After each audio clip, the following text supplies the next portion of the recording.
Hello students, welcome to Vaghela study channel. વિદ્યાર્થી મિત્રો, જો વાઘેલા સ્ટડી ચેનલમાં તમે સૌ પ્રથમ આવ્યો હોય તો આ ચેનલને લાઇક કરો, શેર કરો અને સબસ્ક્રાઈબ કરો.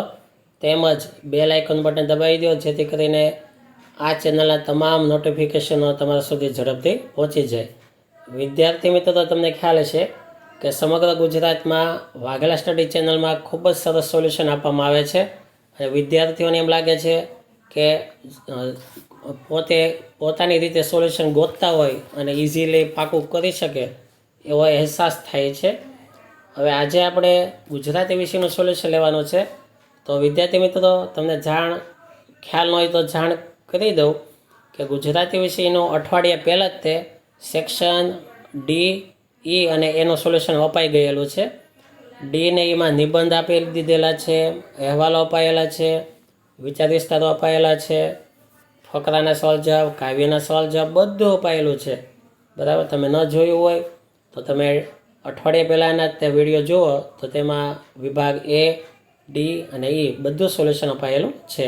હવે માત્ર બી અને સીનું બાકી છે, એનું સોલ્યુશન હવે આપણે તમને આપીએ છીએ. હવે બીની વાત કરીએ તો વિભાગ બીની અંદર જુઓ, એક એક વાક્યના સવાલ જવાબો છે, તો એના જવાબો એમાં અપાયેલા છે. બરાબર, જો હું જવાબ વાંચતો નથી, જો બધા ગદ્ય 22 જવાબ અપાયેલા છે. પછી ગદ્ય 14, તો 14 તે સવાલો 2 છે, એના બંનેના જવાબ અપાયેલા છે. નીચે આપેલા છે 3 સવાલ, એના જવાબ હોય તે છે જો 3 ગદ્ય 18 પણ 2 જવાબો છે. પછી ગદ્ય 20, તેમાંય સવાલો 2 છે, બંનેના જવાબ આપેલા છે. ડાયરેક્ટ મોબાઈલમાંથી જ પાકું કરજો. હવે પ્રથમ પરીક્ષાના ગદ્ય,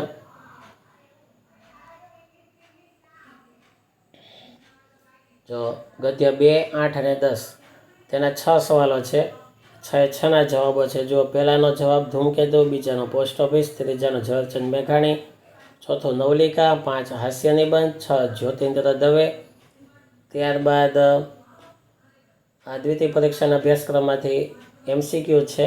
તો MCQના જવાબ ટીક કરેલા છે, નીચે જવાબ પણ અપાયેલા છે. કુલ 5 MCQ છે, 5ના જવાબ આપેલા છે, ટીક કરી દીધેલા છે. પછી આ પ્રથમ પરીક્ષાના MCQ, તેના પણ જવાબ અપાયેલા છે.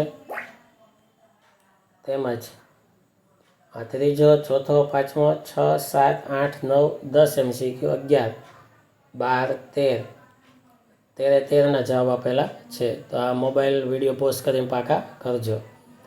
ઉપરાંત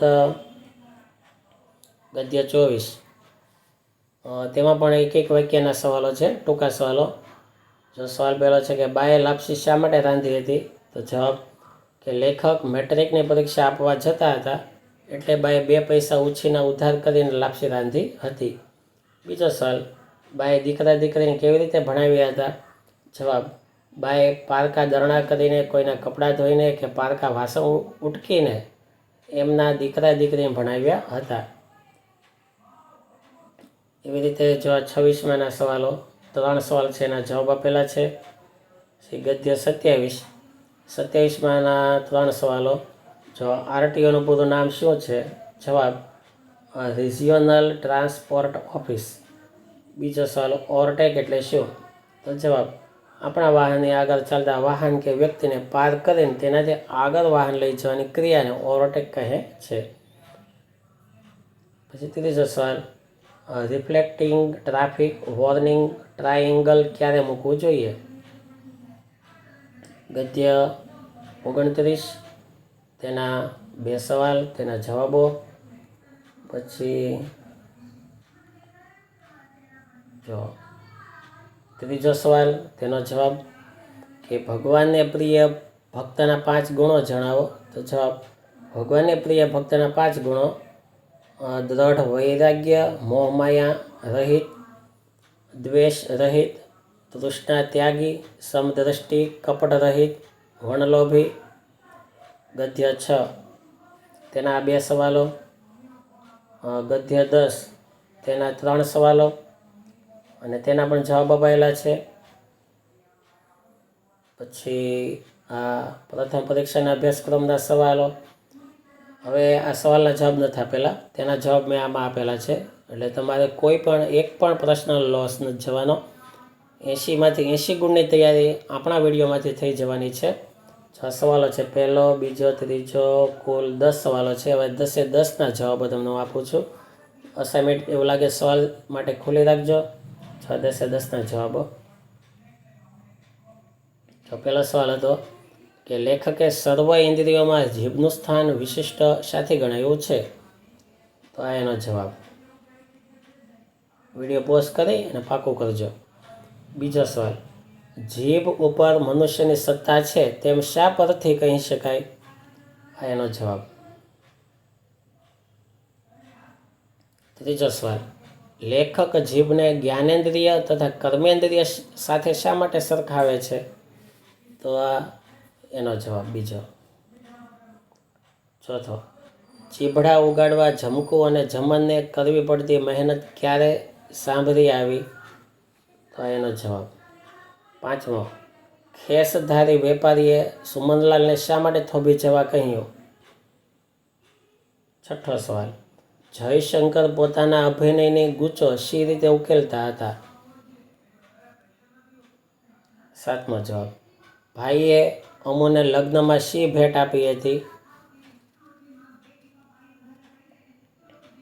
આઠમો જવાબ, ભૈરવ કાકા કોણ હતા? તેમની શી વિશેષતા હતી?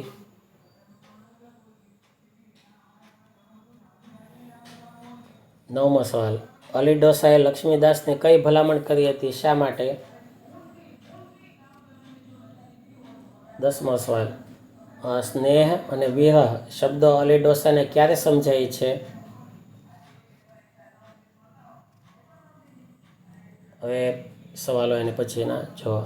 ગદ્ય 22, ગદ્ય 24, 26ના 3 સવાલ. આ 3 ને 3 2 5, 5ના જવાબો જો અહીંયા. પહેલો જવાબ, જમાના પ્રમાણે શીર્ષકની સાર્થકતા દર્શાવો. તો એનો જવાબ. વિડીયો પોઝ કરી અને પાકો કરવા માંડજો. આટલો એનો જવાબ. બીજો સવાલ, રેફરન્સ બુક લઘુકથામાંથી પ્રગટ થતું બાનું રેખાચિત્ર આલેખો.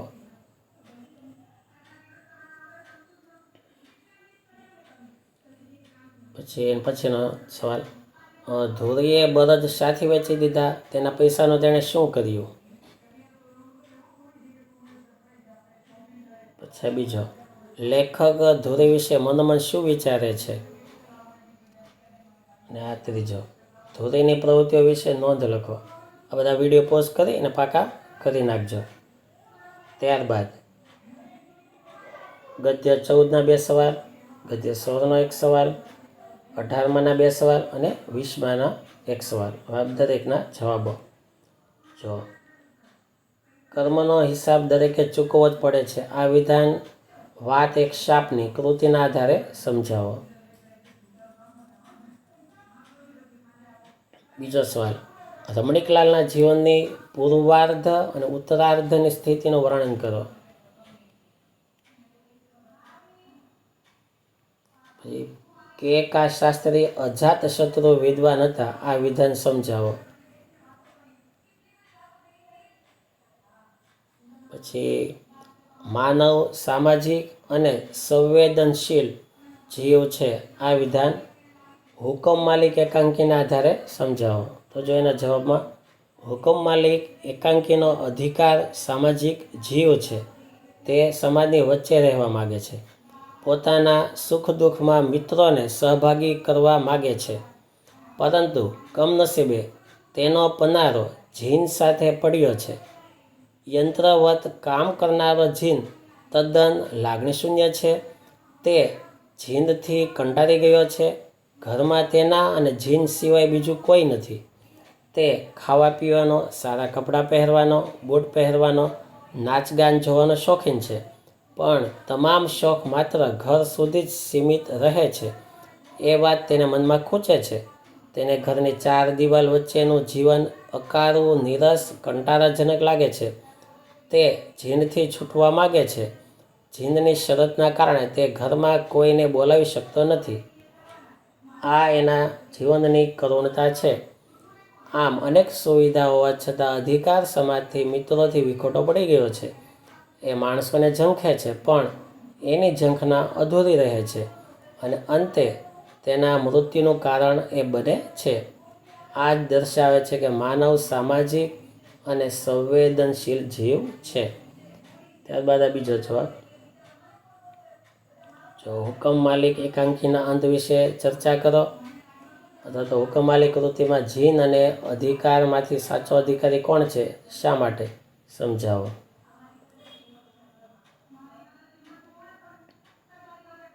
પછી મારી શેરીમાં ભૂતકાળના ઝાડ થીજી ગયા છે એમ લેખકને શા માટે લાગે છે? તો એનો જવાબ. તો જો આટલા સવાલો છે, આ એના આટલા જવાબો છે. વિડીયો પોઝ કરી અને બધા જવાબો પાકા કરી લેજો, બરાબર. કોઈ પણ જવાબમાં વાંચવામાં કંઈ તકલીફ પડતી હોય, બરાબર, તો વિડીયો પોઝ કરી અને વાંચજો અને આમાંથી તે પાકું કરજો. Thank you very much.